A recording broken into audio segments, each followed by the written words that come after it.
Hi, it's Thursday afternoon, April the 5th, 2018.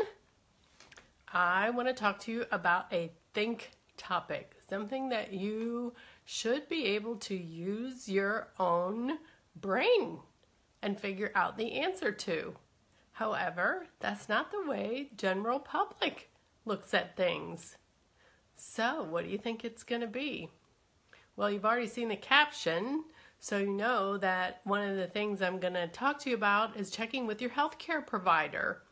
Checking with your healthcare provider. Where do you usually see that disclaimer, that medical disclaimer? You're always going to see it like if you're going to start an exercise program. Check with your medical provider. Check with your healthcare provider. See if there's any reason why you shouldn't. Like you can't figure that out for yourself. So I went to my chiropractor. I've been seeing a chiropractor for forever, but not forever really, but several years, and I've been going to a new one and working on my arm. I've got some issues with my arm, and so I asked him, I said, so what do you think about, do you think I could like play some tennis? What do you think about that? And he said, what do you think about that? I said, well, I'd like to, but I don't want to like mess it up. And he says, well, just try it. See how you feel. If it doesn't feel good, quit. Like, okay, there you go. Check with your healthcare provider. And he says, what do you think? That's probably one of the best kind of healthcare providers that you're going to have, is one that turns you back around to seeing what you think. But here's another question I have for you. Who is your healthcare provider? It's not your doctor. You don't go to the doctor to say, what kind of things do I do to make myself be well? That's not healthcare. You're your healthcare provider. The healthcare provider is who provides your healthcare, who takes care of your earth suit. It's not your doctor. It's you. You take care of it by what you put into it, what you put onto it, and what you do while you're inside of it. That's your healthcare. Your healthcare is taking care of yourself. So going and getting a mammogram, is that healthcare? No. A mammogram is a screening tool, and it carries a very serious set of risks, which I'm not going to go into today. What about a colonoscopy?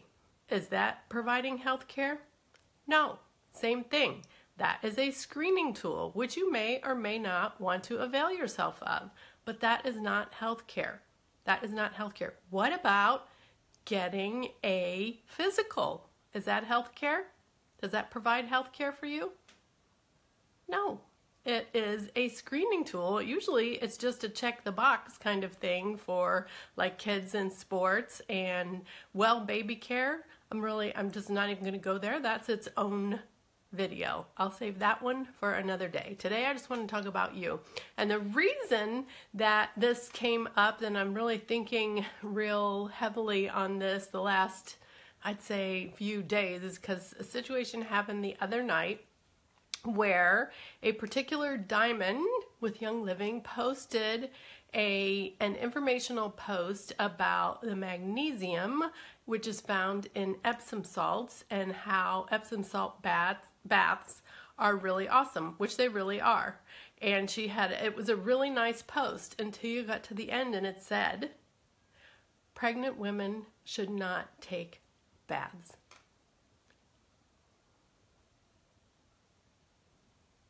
There you go. Are you pregnant? You shouldn't take a bath. That's her advice. And so I said, that's not accurate information. And she says, well, I'm going to edit it. I'll edit it to say, pregnant women should check with their healthcare provider before they take a bath. I go, oh. In Epsom salts. I'm like, okay.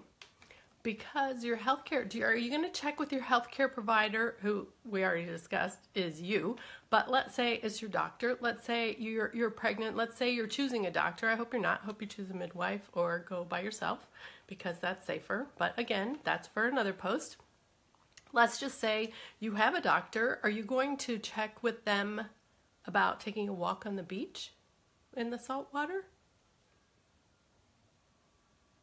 Are you going to check with them about taking a walk around the block where you might encounter, cars or bees or dogs? Like, is it, I don't know. Are you going to check with your healthcare provider if you want to own a pet? What about if you want to wash your face? Are you going to check with your healthcare provider if you want to use an Epsom salt bath? Like, seriously? I made several comments on that thread, and then I went back and deleted all my comments because I didn't want to go there. And it is a mindset that a lot of people have. And so I want to challenge you today to think about, what do you want to ask your healthcare provider? Instead of rewarding it your healthcare provider, let's say you have a doctor for a specific use. What are you going to ask your doctor about? You would ask your doctor things that they have experience with. So are you going to ask your doctor about the use of essential oils? Most likely not, because they don't have any experience or education regarding it. They just don't. So they're not going to be able to give you that information. They probably don't even know the difference between therapeutic grade oils and perfume food grade oils. So how can they give you any guidance on that? No. You have to get the resources and do the research yourself and decide what is safe and not safe for you, which risks you're willing to take. Don't take a bath? Really? Like, I took a lot of hot baths in my pregnancy. In my pregnancies, lots of hot baths, scalding hot baths. I didn't stay in there for 5 hours because it would cool off anyway. You know, women are smart enough to figure out what is safe and not safe to do. They just are. They're smart enough to figure that out on their own. They don't need to check with their healthcare provider if they can use an essential oil, if they can take a bath in Epsom salts, if they can go for a walk, if they can go on a trip. You don't have to do that. You just don't, because who's the boss of you? You are. Why do I say that? Because who's the one that is going to reap the consequences of the decisions that are made? You are. You're the one who's going to reap the consequences. So you're the one who gets to make the decision. So you don't get to make it together with the doctor, because the doctor is there as a paid consultant. You listen to the information that he gives you, and then you research it on your own, and then you make a decision based on that, whether you feel that it is a good course of action for you or not, if they're suggesting any treatment for a particular issue. But you don't make the decision together with them. They're not going home with you. They're not going to take responsibility for the choices that are made. And if something goes wrong, they're not going to pay for that mistake. And they're not going to be there if there's issues. It's your responsibility. It's your decision. You're the one that gets the consequences. You're the one that gets to make the decision. So let's see. You ate feta cheese. Oh my goodness, Stacy. Let's see, yours does, okay, Vanessa Sanders, yours does Young Living. Well, that's awesome. We are capable of deciding for ourselves. You really are capable of deciding for yourself and learning for yourself what is beneficial and what is not. Because if you go to, like, a lot of doctors don't have any training in nutrition at all. And so if you go to them for a digestive issue, instead of them evaluating your diet and your hydration and like your exercise, what they just want to like slap a pill on it. They don't necessarily want to look at your lifestyle and see how that affects the issues that you're having. So I would like to encourage you to think about that. Think of yourself as your own healthcare provider. You may want to go to a physician to consult them if you have a particular issue that you can't figure out on your own. Yes, you may decide that medications are in order for any particular issue that comes up. You may have to have surgeries. And let me tell you something. If I'm ever in an accident, I'm all about the medical care. If I need surgery, I'm all about the pain meds. I'm sorry, but I am. Bring on the pain meds. If I got to have surgery, I'm having the pain meds. But as far as issues that are related to everyday life and little general things like that and well care, I can handle that on my own because I have different philosophy than most physicians.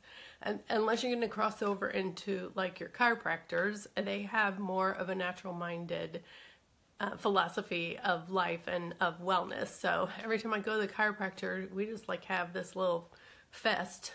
We have this little natural fest of, can you believe they believe that? Can you believe they think vaccinations are helpful? Can you believe they don't realize that it's harmful? You think they would put that? We just go back and forth, and I love that. I love going there and talking to him about that. Sorry.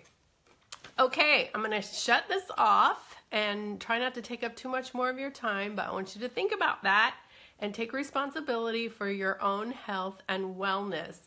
And if you wonder if something is safe, then look at the ingredients and make your decision based on that. And if you wonder, well, is it safe in pregnancy? Well, if it's not safe in regular life, then it's not safe in pregnancy. But if you use it in regular life, then most likely it's okay to be used during pregnancy too. Unless you're going to talk about hormonal things, then maybe not so much. But for the most part, anything that's safe is safe, right? And you can make that decision for yourself. Thanks. Bye.